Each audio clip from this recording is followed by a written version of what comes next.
Hi all welcome to football arena.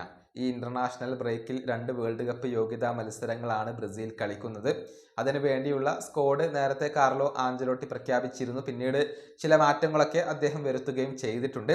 Neymar ജൂനിയറെ Ancelotti ഉൾപ്പെടുത്തിയിട്ടില്ല എന്നുള്ളത് വളരെ വേദനാജനകമായ ഒരു കാര്യമാണ്. ഫിറ്റ്നസിന്റെ പ്രശ്നം കൊണ്ടല്ല തന്നെ ഉൾപ്പെടുത്താത്തത്. അത് കാർലോ ആഞ്ചലോട്ടിയുടെ ഒരു തീരുമാനമായിരുന്നു എന്ന കാര്യം നെയ്മർ തന്നെ തുറന്നു പറയുകയും ചെയ്തിരുന്നു. ഏതായാലും നെയ്മർ ഇല്ലാതെയാണ് കാർലോ ആഞ്ചലോട്ടി ഈ 2 മത്സരങ്ങൾക്ക് വരുന്നത്. ഇപ്പോൾ ബ്രസീലിന്റെ ക്യാമ്പിന് തുടക്കമായിട്ടുണ്ട്. അതുമായി ബന്ധപ്പെട്ട ചില അപ്ഡേറ്റുകൾ പങ്കുവെക്കേണ്ടതുണ്ട്. അതായത് ഇന്നത്തോടു കൂടിയാണ് ബ്രസീലിന്റെ ക്യാമ്പിന് തുടക്കമായിട്ടുള്ളത്. റിയോ ഡി ജനീറോയിലെ ഗ്രാഞ്ച കോമറിയിൽ വെച്ചുകൊണ്ടാണ് ബ്രസീൽ ഒരുക്കങ്ങൾ നടത്തുന്നത്. ബ്രസീൽ ക്യാമ്പിൽ എത്തിയ ആദ്യത്തെ താരം അത് യുവ സൂപ്പർ താരമായ എസ്റ്റവായോ വില്യനാണ്. നേരത്തെ തന്നെ കാർലോ ആഞ്ചലോട്ടിയും അദ്ദേഹത്തിന്റെ പരിശീലക സംഘവും ഇവിടെ എത്തിയിരുന്നു.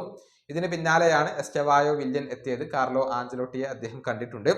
വില്യൻ എത്തിയതിന് പിന്നാലെ ബെൻഡോ, മാർക്കിഞ്ഞോസ് എന്നിവരും ഇപ്പോൾ ബ്രസീലിന്റെ ട്രെയിനിങ് സെന്ററിൽ എത്തിയിട്ടുണ്ട്. കൂടുതൽ താരങ്ങൾ ഇന്നത്തോടു കൂടി എത്തുന്നതാണ്.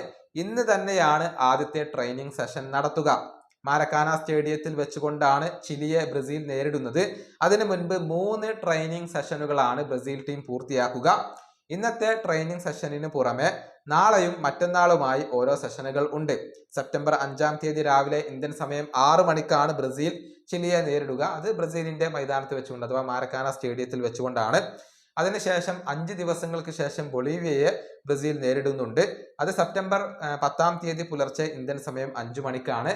അത് ബൊളീവിയയിലെ ആ ഒരു ഉയരമേറിയ സ്റ്റേഡിയത്തിൽ വെച്ചുകൊണ്ടാണ് നടക്കുക. ഈ വീഡിയോ അവസാനിപ്പിക്കുന്നു. അടുത്തൊരു വീണ്ടും കാണാം.